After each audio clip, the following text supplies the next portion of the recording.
이사야 21장. 바닷가 사막에 대한 메시지다. 거센 폭풍우가 네겝 사막 공포 가득한 그곳을 거쳐 돌진해 올 때 한 준엄한 환상이 내게 임했다. 배신자가 배신당하고 약탈자가 약탈당하는 환상이다. 공격하여라 엘라마, 포위하여라 메데야, 페르시아 사람들아 공격하여라. 공격하여라 바빌론을.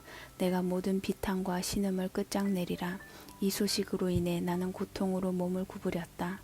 해산하는 여인처럼 고통스럽게 몸을 비틀었다.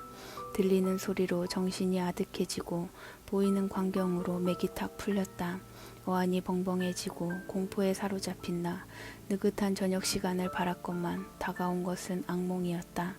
향연이 베풀어지는 자리, 손님들이 기대에 앉아 호사와 안락을 누리며 먹고 마시며 즐기고 있는데 갑자기 소리가 들린다.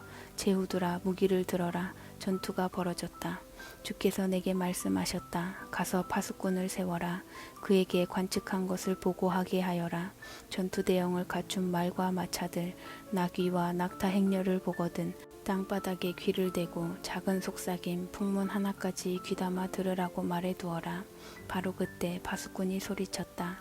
주님, 저는 온종일을 매일같이 밤을 새워가며 제자리를 지키며 보초를 섭니다. 저는 몰려오는 그들, 전투 대형을 갖춘 말과 마차들을 지켜보았습니다. 그들이 큰 소리로 알리는 전쟁 소식을 들었습니다. 바빌론이 쓰러졌다, 쓰러졌다. 그 귀한 신 우상들 다 바닥에 맺혀져 산산조각 나버렸다. 사랑하는 이스라엘아, 너희가 그동안 많은 일을 겪었다. 맷돌에 넣어져 으깨졌다. 이제 내가 이스라엘의 하나님, 만군의 하나님께서 들은 기쁜 소식을 너희에게 전한다. 에돔에 대한 메시지다. 에돔의 세일산에서 한 음성이 나에게 울려 퍼진다. 야간 파수꾼이여, 동이 트려면 얼마나 남았느냐? 이 밤이 얼마나 남았느냐? 야간 파수꾼이 소리쳐 대답한다. 아침이 오고 있다. 그러나 아직은 밤이다. 다시 물어도 내 대답은 같다. 아라비아에 대한 메시지다. 너희 드단의 대상들아, 너희는 사막 불모지에 천막을 치고 야영해야 할 것이다. 목마른 자들에게 물을 갖다 주어라. 도망자들에게 빵을 대접해 주어라. 대마에 사는 너희여, 너희가 잘 아는 사막의 환대를 보여주어라. 사막이 전쟁의 공포를 피해 도망쳐 나오는 피난민들로 넘쳐난다. 주께서 내게 말씀하셨다.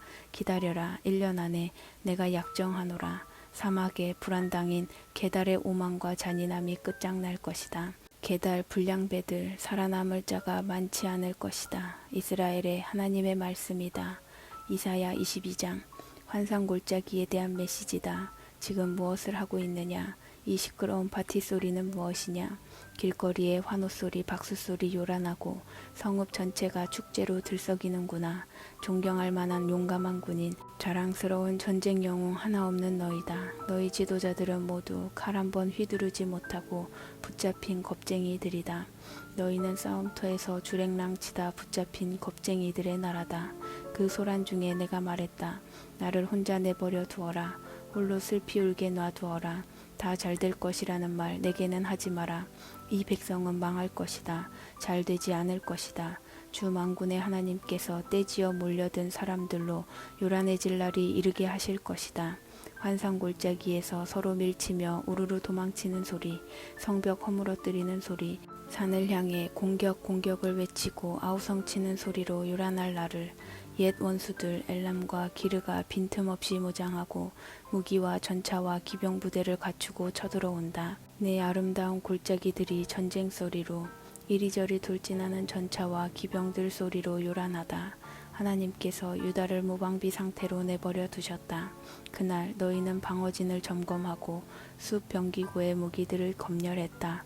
성벽의 약한 지점을 찾아 보수했다. 너희는 아랫못에 물을 충분히 저장해 두었다. 예루살렘의 모든 집을 조사하여 어떤 집은 허물고 그 벽돌을 성벽에 덧대어 튼튼하게 만들었다. 물을 충분히 확보하기 위해 커다란 수조도 만들었다. 너희는 이것저것을 살피고 둘러보았다. 그러나 너희는 이 성읍을 너희에게 주셨던 분을 바라보지 않았다. 이 성읍에 관해 오래전부터 계획을 세우셨던 그분께는 단 한 번도 자문을 구하지 않았다. 그날 주 만군의 하나님께서 소리쳐 이르셨다. 눈물로 회개하는 시간을 가지라고, 잿빛 옷을 입고 비가를 부르라고, 그런데 너희는 지금 무엇을 하고 있느냐? 너희는 파티를 열었다. 먹고 마시고 길거리에서 춤판을 벌였다. 소와 양을 잡고 엄청난 잔치를 열었다. 술판, 고기판을 벌였다. 오늘을 즐기자, 먹고 마시자.